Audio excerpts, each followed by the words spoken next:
Hey guys. You know how sometimes I pop up to annoy the hell out of the mistress? Did you know this is possible through Patreon? If there's anything you want me, to subject the mistress to, let us know through Patreon. I've found some delights on there, so let's keep it up. Now, I have something I need to annoy the mistress with.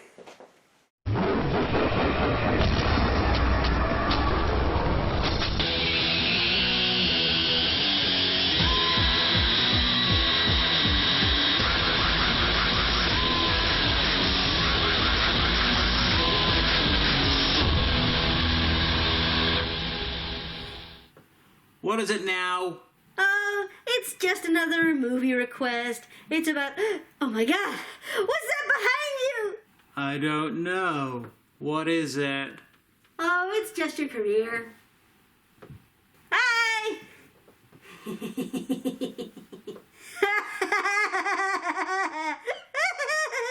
I forget. Am I allowed to kill you or not? Well... Hey, over here. Well, not directly. You know, because of the reason. Damn clever, that reason. Yeah. Maybe you shouldn't have invented it.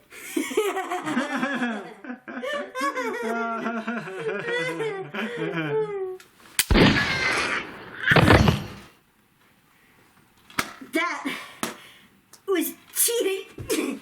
Oh, no, it wasn't. Because of the reason.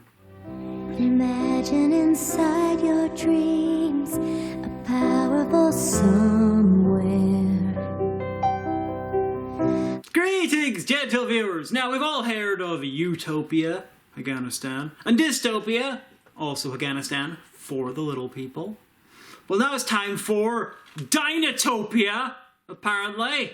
This is based on a series of books by James Gurney, but since the author seems to hate it because it has nothing to do with the books, it'd be impolite to mention that again. Dinotopia was directed by Davis Doy, and is a film that emerged, fully formed, from the primordial swamp known as 2005. Like some sort of badly animated Lovecraftian creature out to do weird things to us.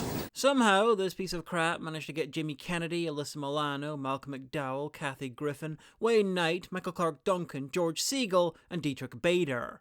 And because they'd yet to act in Dinotopia, I'm guessing they were a bit more expensive back then.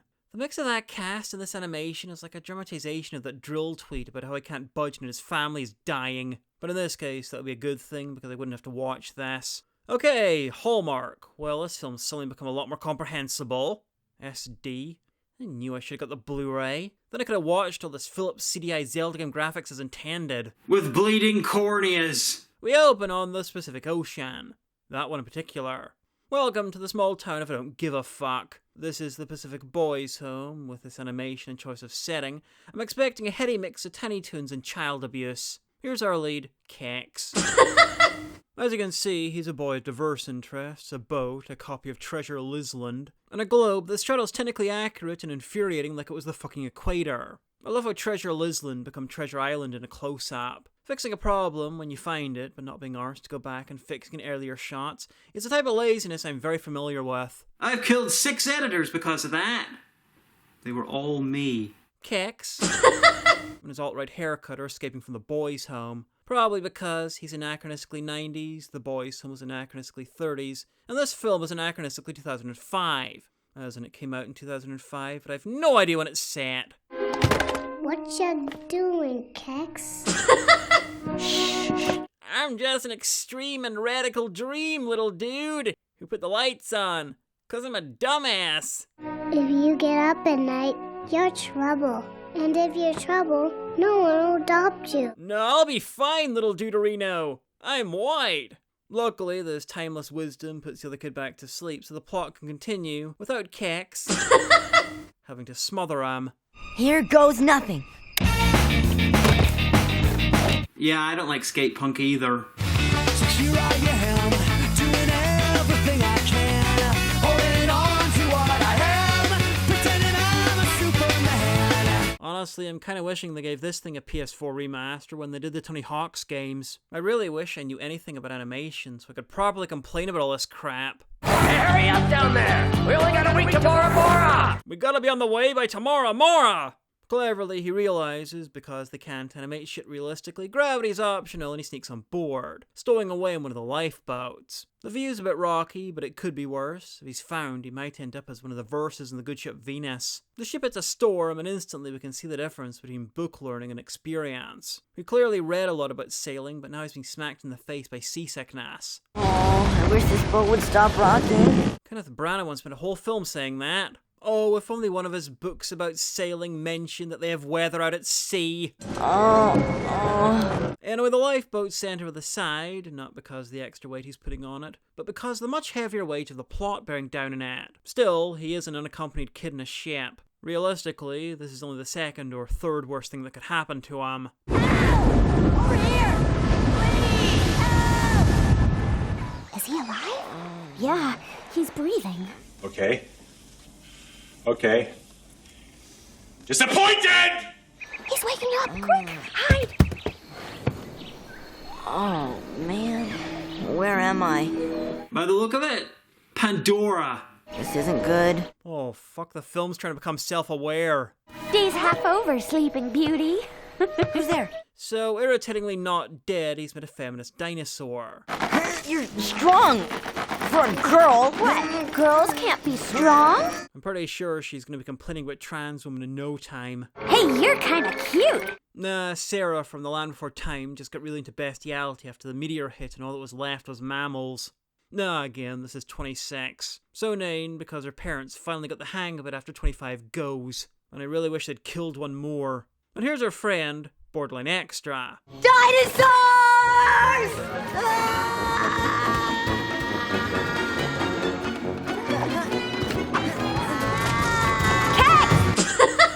Hey, cats! Wait up! Come back, I need to keep doing my Tara Strong impression at you. Come back! My little dino, my little dino. Ah! Keep away from me! Dinosaurs have been extinct for millions of years! Which begs the question of why you ran off. I mean, you can't outrun hallucinations. Believe me, I've tested it. All it required was some fear gas and some willing volunteers. Extinct everywhere but here, on Dinotopia. Did she train them to do that on cue? Yes, Dinotopia, home to humans, dinosaurs, and Fog Monster, who quickly dissipates when he gets embarrassed about being seen in this. And he was an Actia Maximus, war of the slightly more realistic dinosaurs. Dinotopia? You can stop saying it, we all know it's a dumb name. Yep. And I'm 26. I hope that's in dog years, because otherwise her interest in him gets even more worrying. You are very cute for a human, you know that? My name is 26. 26 is a number. And kicks is a term for underwear. Right. You're like Sisyphus living in a glass shack in Hades on this one. Okay, I realize that line doesn't technically make sense, but neither does much of the film. Yeah, I'll explain later. Come on! Hey, let's get teams together. Okay, how the fuck are the dinosaurs using those straws without lips? One day, one of them's gonna introduce oral sex to this island, and it'll be so popular it'll end up as an extinction-level event. I'm not usually a fan of random exposition, but I could do with some random exposition. Why are some dinosaurs surfing and others equal to humans? Why is there volleyball and modern clothing on this undiscovered island with no connection to the outside world? And why? Just why? Why the fuck? Ready to dive? Uh-oh. I feel shenanigans approaching. Like a large, lumbering, badly animated, shenanigansy thing. Just don't embarrass me. Pretty sure you should be immune to that by now. Tonight, that we got the truck. We're going downtown, gonna beat up the rocks. You're to the drive, I'll bring the beer. It's a lady. Welcome to Jurassic Skate Park. I hope he falls! Look at this fucking shot. It's like the animators forgot that all the humans are meant to be the same species. Anyway, Kex has a bit of a rough landing after almost killing the judges, so doesn't quite get the gold in the Olympic level aero-aquatic faffing about. Look what you've done to this tide pool. How'd you like it if someone tore up your home? I'd quite like it a lot. I mean, I had one. Ugh. Hey, go easy on him, Mar. He's a newcomer. Pretty sure she should know that already. Or she's assuming that she's had a severe brain injury, because that's preferable to him being real. I just realized we have a blue-haired woman in eccentric clothes and a blonde asshole with an alt-right haircut. He's blundering in and destroying things, and she's getting pissed off at him for it. And there's a ridiculous third party feeling superior to them both and trying to get them to shack up. But I think he likes you. This film predicted Twitter. He said he's nuts about you. Or you're nuts.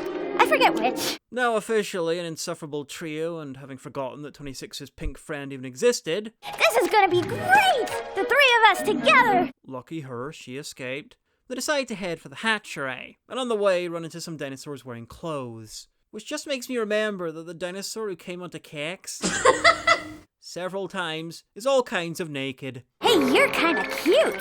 Yeah, it's obscene. That's the point. Hi, Roga. Go around. Can't you see we're working?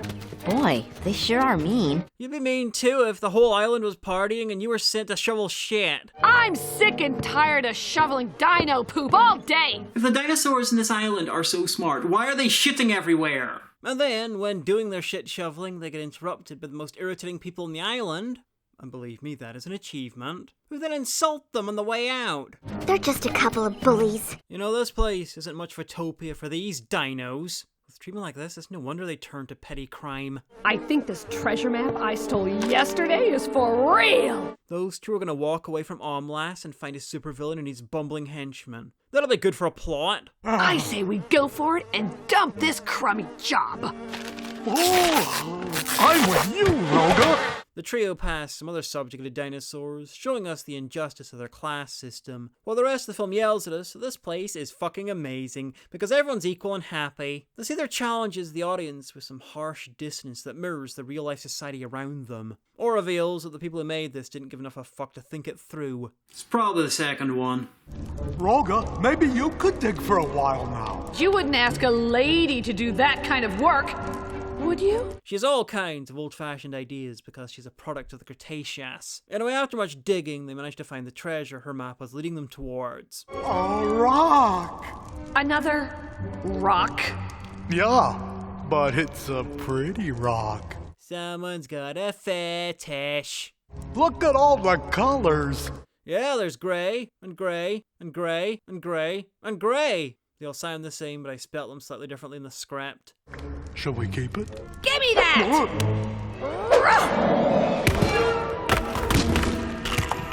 Okay, so on this tropical island paradise, someone hid an important red gem that probably has powers, and there was a treasure hunt involving a gremlin to find it.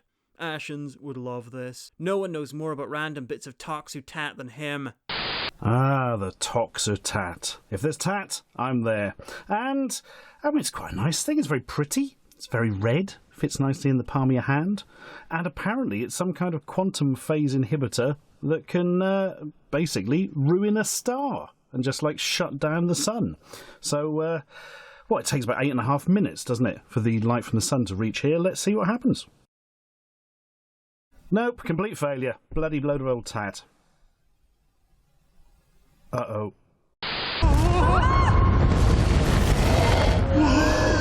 A secret passageway. Now that passage was about as secret as an obvious archway in a cave, 'cause it is one. So then the gem falls into the pit, and shortly afterwards so do the dinosaurs. There's no time to be disappointed that neither of them end up dead though, because I have to explain how much sense this sequence doesn't make. She throws the gem, it lands in front of the arch, and then it opens. Okay, fine, well, not fine about as crap as everything else in this, but don't worry about that. The ground underneath the gem then collapses and it falls into a pit. Okay, the assumption here is that a large section of ground gave away, snaking through the arch, which is kinda dumb. But then the next shot reveals that the collapse is limited to their side of the arch, and the gem somehow landed on the other side of the arch that wasn't open until after it landed. People made this film. They released it. Deliberately. Minion, come here! Hi, mistress! Hi! Ow, you shot me! Where's Peppa Faces? I thought you didn't do it anymore! I literally just shot the Patreon minion. When? I didn't see that episode! We're still filming it! At the bottom of the pit, they find a lost temple of H. Bomber Guy. I bet that'll be entertaining, informative, and well edited. It'd be a terrible shame if instead they cut to... Man, your house is awesome! It's got such a bodacious view of the slaves working in the fields. Welcome to the hatchery, Kex. Here is Dietrich Bader as Mara's dad, J. Jonah Jameson's much chiller brother. Look at his hair, it's news business in the front and Woodstock in the back. As far as I can tell, the only direction Bader was given was, try not to be Dietrich Bader. These are the biggest eggs I've ever seen! That's because they're dinosaur eggs, Kex. And make sure to record some of your lines in a closet. Where did they come from? They're dinosaur eggs, Kex. They're all orphans, I'm afraid. The last outsider who arrived brought a mysterious illness called smallpox with them. Pity we don't believe anything modern, or we could have done something about that. Anyway, it turns out that the dinosaurs and humans have a weird societal symbiosis thing going on. Sorrow partner? Yeah. A human chooses an egg in the early teens and they bond with a baby dinosaur, essentially becoming their parent. It's a dinosaur friend you've cared for since it was just an egg with a number. I didn't expect Hallmark to take a stand in favour of teen parentage, but here we are. My number was 26.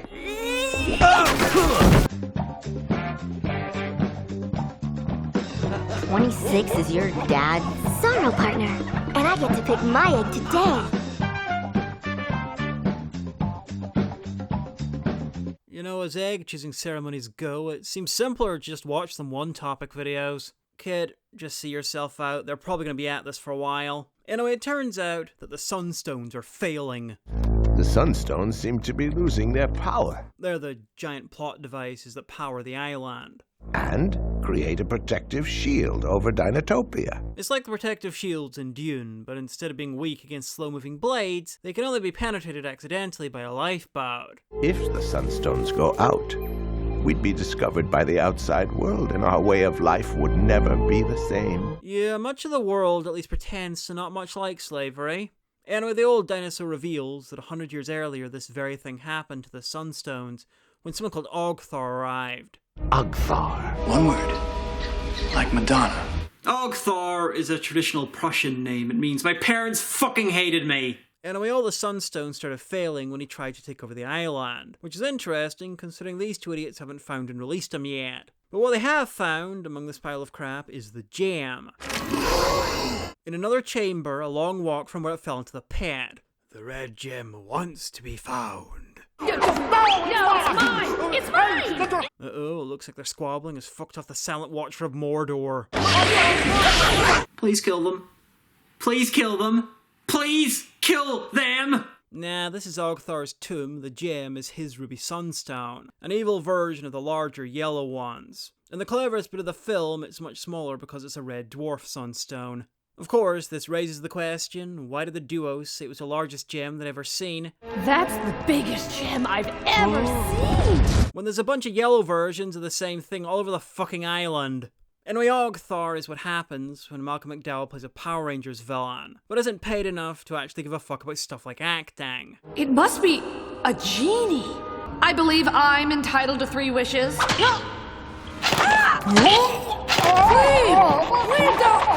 Those two have some really weird wishes. Pretty sure that someone with the ability to warp reality and grant wishes wouldn't have that hair anyway. Looks like it's made of pizza cutters. Don't mumble when you address Ogthar, the rightful ruler of Dinotopia. Oh, Malcolm McDowell, what happened to your self-respect? You starred in Caligula. You were yelled at by Stanley Kubrick. You were the bad guy in the 3rd worst TNG movie. I realise that's also the 2nd best, but the TNG movies were rough. Smooth as an android's bottom, eh, Data? May I? Anyway, he explains his origins in storyboards because I assume they ran out of budget, which is weird because that never stopped them before. Anyway, he and his crew were washed ashore in the early 20th century. He found the Ruby Sunstone and used it, and the power of the Konami Code apparently, to create an army of dinosaur robots to conquer stuff. I was planning my invasion to the surface when my own men turned on me. They used the power of my Ruby Sunstone to imprison me in that cursed sarcophagus. My men then turned around and marched back into the sea as they had no further part in the plot. At least I'm guessing. Either that, or they somehow managed to breed and started the human half of the colony. And they buried the stone where no one would ever find it. At some point, they drew up a treasure map to it, which seems to be a bit of an own goal on their part. My friends, the surface world may regard you as moronic poop patrollers. But I can do it with a cultured accent. Basically, Ogthar offers them their wildest dreams if they minion for him professionally. Because maybe he is a genie, I don't care. This one wants something sensible, a gold shit-collecting bucket, but she's after something even more extinct than the dinosaurs. It's horrible. Horrible. I can't watch this. This dancing. And I cannot not watch it. May God have mercy on us all. So, what do you want us to do? Bring me dinosaur eggs. I shall create my new army of super scaly warriors. Why steal eggs and use your magic rock to create a techno-organic virus when you could just use it to build dinosaur robots? I don't want to build dinosaur robots, I want to steal eggs! Shut up, Sauron! You have a magic rock and a pile of random crap in the other room just waiting to become Horizon Zero Dawn. Think, Ogthar! Think! And change your fucking name. It's like the name equivalent to your hair. So, dinosaur eggs. Can you handle it? They can't even handle the difference between plural and singular. You've already confused them. Anyway, Mara's picking her egg. Naturally, she goes right past all the beige ones and the one that's so jagged it looks like it would shred anything unlucky enough to lay it, and ends up choosing the pink one. This is the egg for me. Pretty sure this is what the manosphere thinks biology is like. This is the egg for me. If she was 5 years older, I would so make an Amiga a fault joke. Anyway, in a film that enjoyed stuff like imagination, there might be some process to choosing the egg. But nah, she's a girl, so pink. Besides, if it wasn't a pink egg, it wouldn't go with her blue hair and white skin to create the most detailed accidental trans reference of all time. Dad, what do you think? Well done. It's an egg. Outside, a literal slave driver has arrived with a message. Not, as you'd expect, that he's escaped from the artwork atome of Finland, but that the Sunstones are continuing to go out. Sunstones are dying on 3 of the outland sectors. Which I'm glad they reminded us about. I mean, the poor quality of the film has been systematically damaging my brain ever since they last brought it up 10 minutes ago. The Sunstones seem to be losing their power. The High Council has called an emergency meeting in Waterfall City. The mayor has requested that both of you attend. Okay, movie, why is he bridled and is saddling a sentient being of the same species as his adopted daughter? Are the dinos lucky enough to be chosen as eggs, some kind of ruling caste, while the others make do with BDSM? Explain, movie! Explain! Or rather, end, movie! End!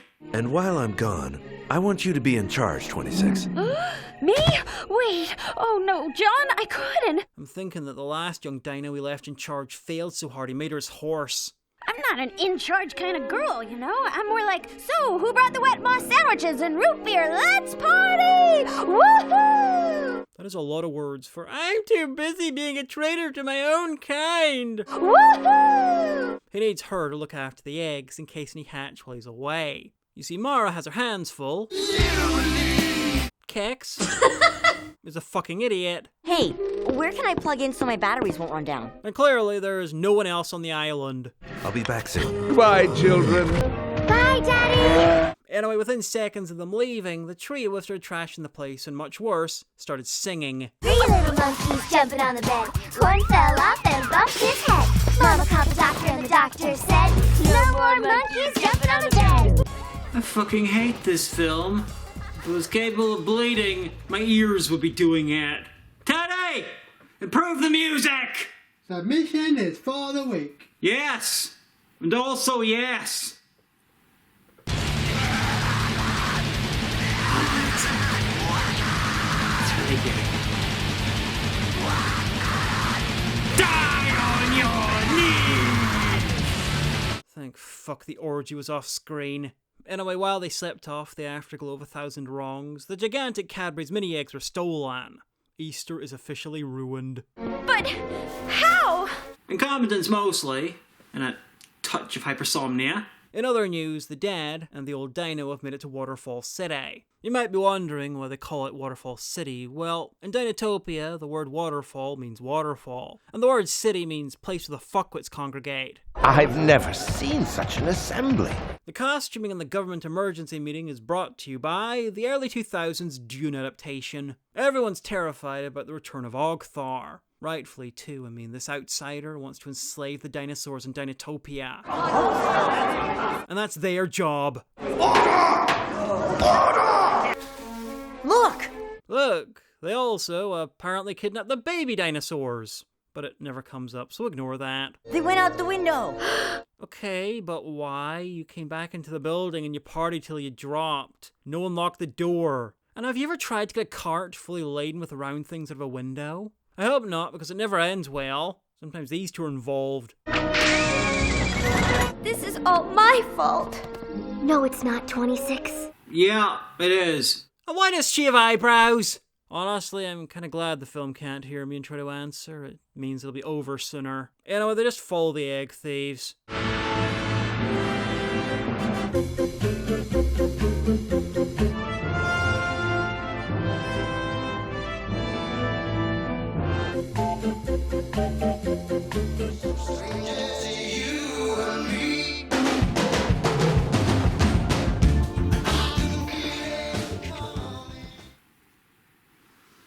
So you're not going to add music to this shot? You know, the one we're currently in? Are you alive again? You know, the reason cuts both ways. You're paying for my dry cleaning, by the way. Fuck that. So, well, it's hard to get out. But so you're going to add music to the show? Nope.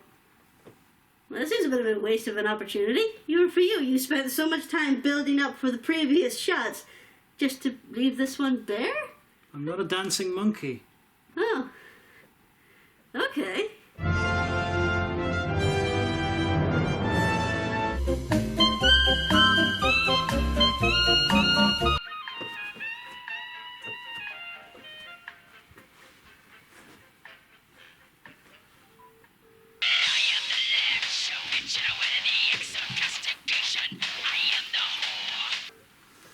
Yes? Dance, monkey, dance!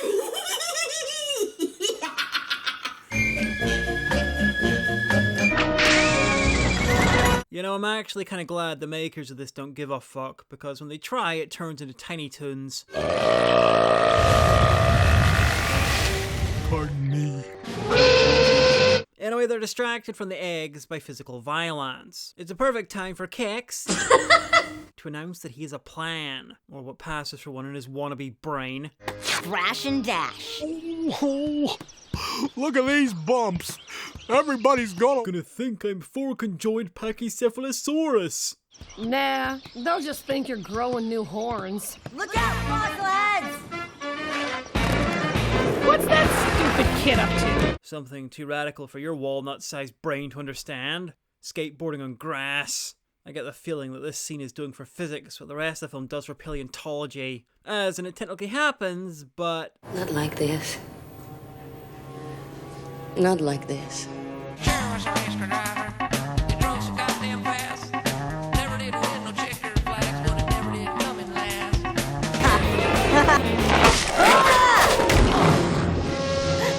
Quicksand! Quicker than you, in a way. Anyway, I won't bore you with the details, the gist is boring enough. But the two idiots get away with the eggs, while the other two, for some reason, decide to rescue Kex. Some of the cargo fell out of the cart, but it's a Mexican jumping egg, so it's unharmed. Unlike the film, because it's decided that what it needs to keep the kids' attention is its own scrappy do. Mama! Feed me!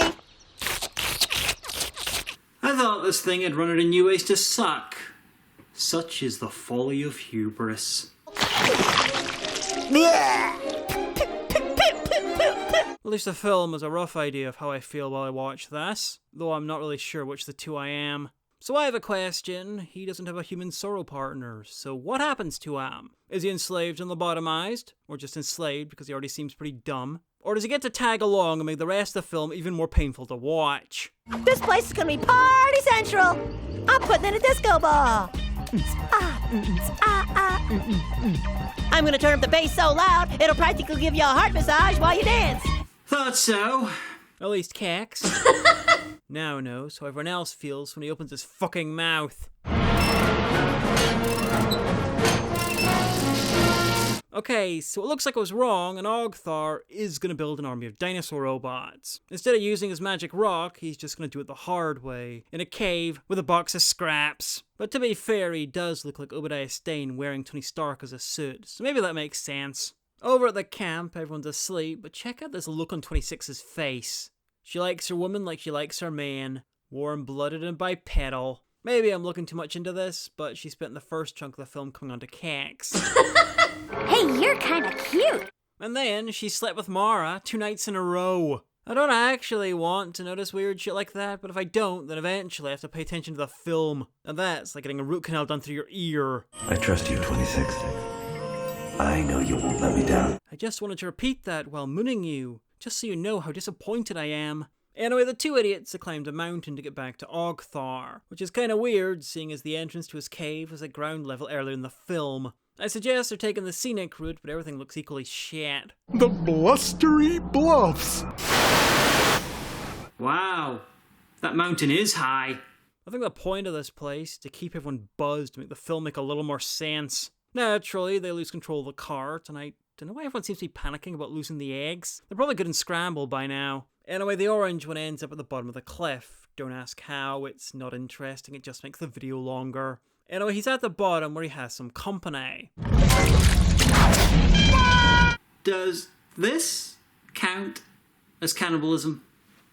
No, mistress, it would not. You see, the eater and the eatee are 2 different species. You might as well suggest you eating a cow as cannibalism.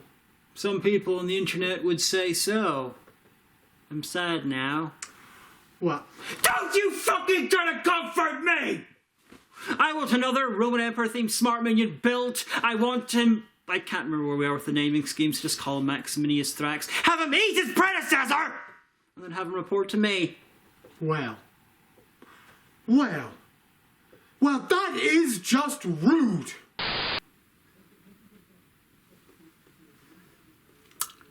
So, would the T-Rex eating this idiot count as cannibalism? Oh, very much so, mistress. Thought so. Hey! They're getting away! Now how are we gonna get across? With great difficulty.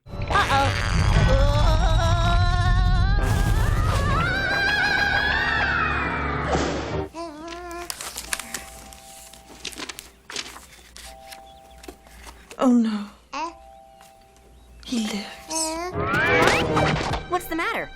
I see dead dinos. I see references even more extinct than you are. Hell, I see references that are even more extinct than the shit I like to bring up. It's an old iguanodon skin.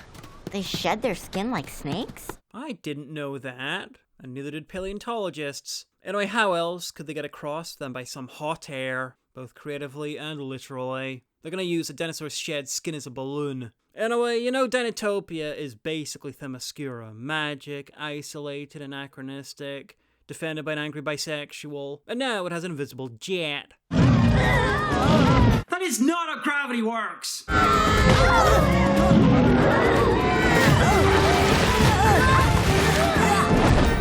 Okay, that is how gravity works, but I'm still fucked off about it. Nice landing, nature girl. What's next? The end of Deep Rising, apparently. Now what?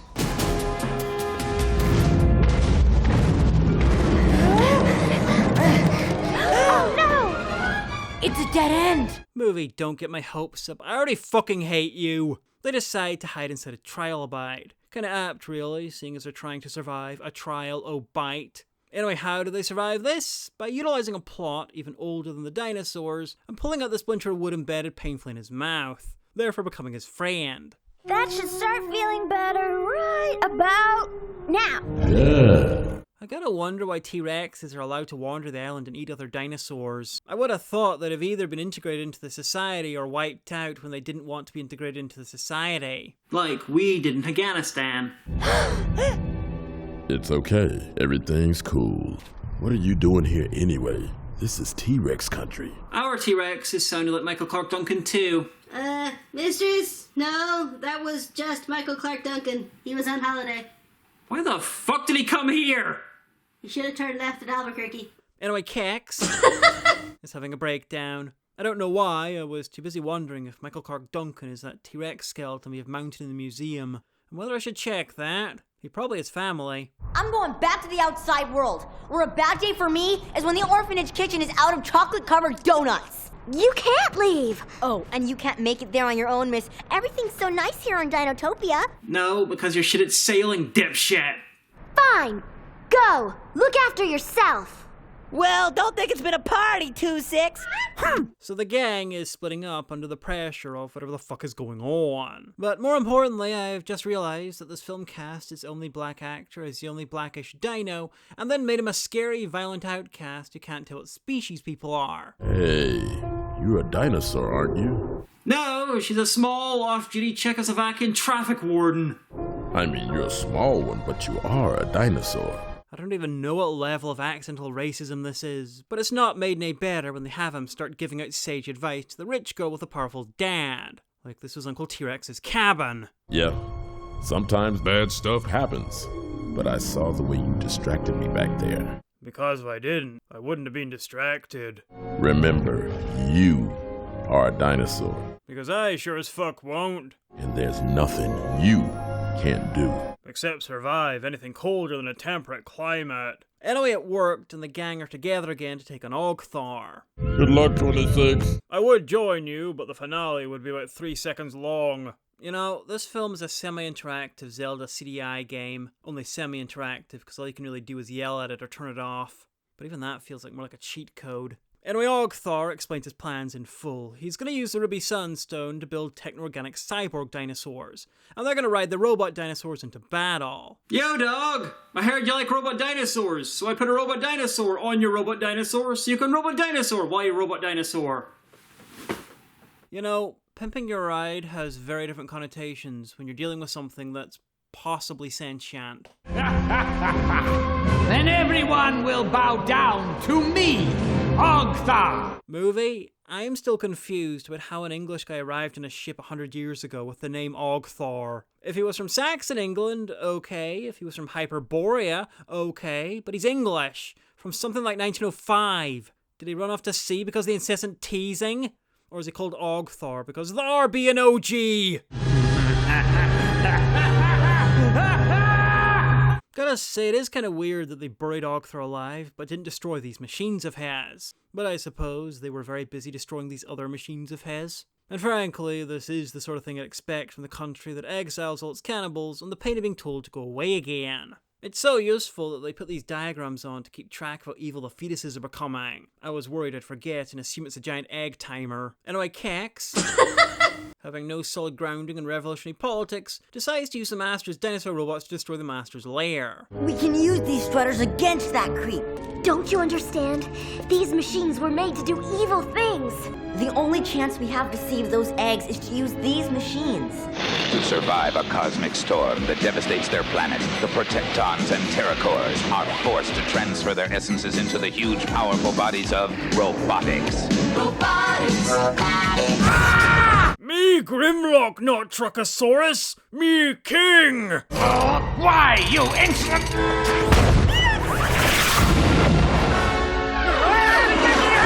Me, Grimlock, need new strategy. Come on, let's put the eggs in the strutter. Say cheese. Cheese is probably one of those modern things that the island doesn't approve of. What? I like how he never even considered the possibility that someone might attack him back. It makes him almost relatable. Anyway, they thought they knew what they were getting in for, but none of them expected to face the power of Stalagmite. Anyway, they get away with Ruby Sunstone, but checking the timer, we've almost 10 minutes left, so put down that champagne. In fact, don't drink champagne. This film isn't worth it. Bubble your own piss instead. I'm gonna get rid of this thing once and for all. The Ruby Sunstone must be cast back into the fires of Mount Doom.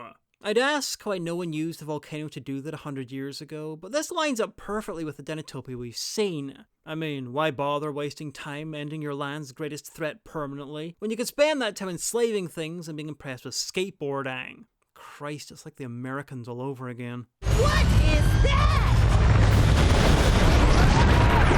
That is Scorponok. Also, it's an impractical shape for tunneling.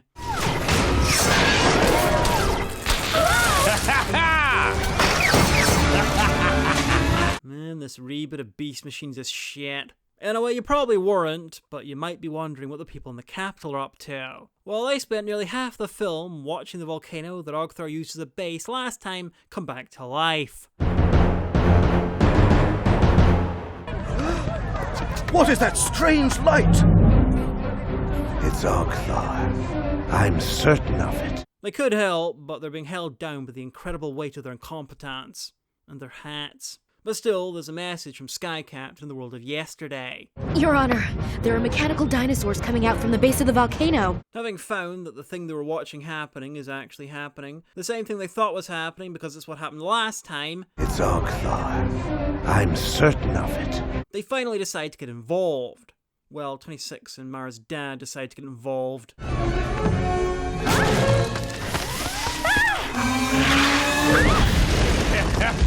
This is how I imagine the end of Lord of the Rings would have turned out if John Peters had produced that.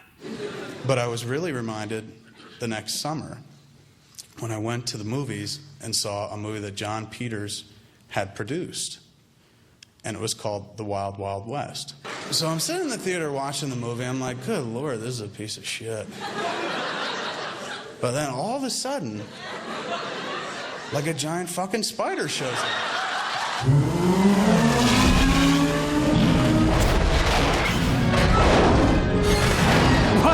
What? I could have been defeated if just one fucking dinosaur ever fought back against me! Inconceivable! Anyway, Ogthar's lost the robot, but he assumes it was just holding him back. I'll deal with you later, you overgrown iguana! Hand over the stone, and I'll let you live. In the other part of the finale, some shenanigans are happening. Oh no! We've fallen and we can't get up! Hold it, bonehead. I think it's a trap. Which quickly becomes some shenanigans with a skateboard.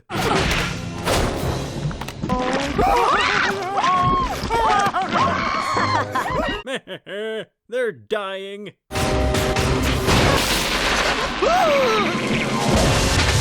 Oh.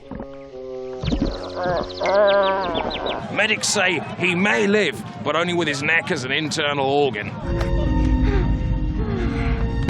I'll give you credit. You're the most stubborn scaly I've ever met. I think Ogthar is secretly the Shredder. Same look, same attitude, same reaction to being constantly defeated by anthropomorphic animals. The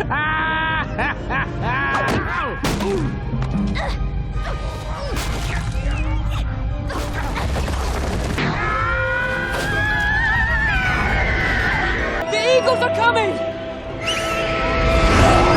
Anyway, that's that. The eggs are saved, except for the ones that got scrambled in the cart right up the mountain, and the ones who are now cyborgs thanks to Ogthar's machine. But the important thing is that Mara's Sora partner is fine. My egg! Because it's important. Because she's a main character. Anyway, Kex also gets to choose a Sora partner in the easiest Pokemon mastering of all time. I choose you. I assume he calls it nonce or spastic. And 26 gets nothing because forcing teen parenthood on a dinosaur would apparently be weird. I don't think we've seen the last of Ogthar. I think it is, because he didn't get a sequel. Nedyan! Yeah, mistress, how can I help? What the fuck? How can I help? Minion, I have a wonderful, amazing, exciting employment opportunity for you. Great. It involves pointing and laughing at the film for being dumb, because it's too shit for me to waste my time on it myself. Okay.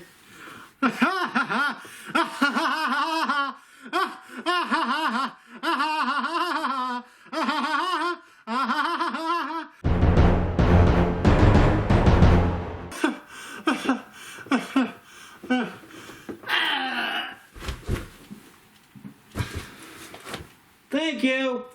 This is just fucking awful. The animation is ugly as hell, the script is terrible, and it raises all sorts of weird and dark questions that the film can't answer. Partially because everything's so fucking bright. But that's me talking about the animation again. The only good points about this are the length, 75 minutes, and the cast. Not that the cast are good, but wondering how they got them all gives you something to think about while you try not to listen to the dialogue. I'm Demanda Hagan, and I fucking hate this film.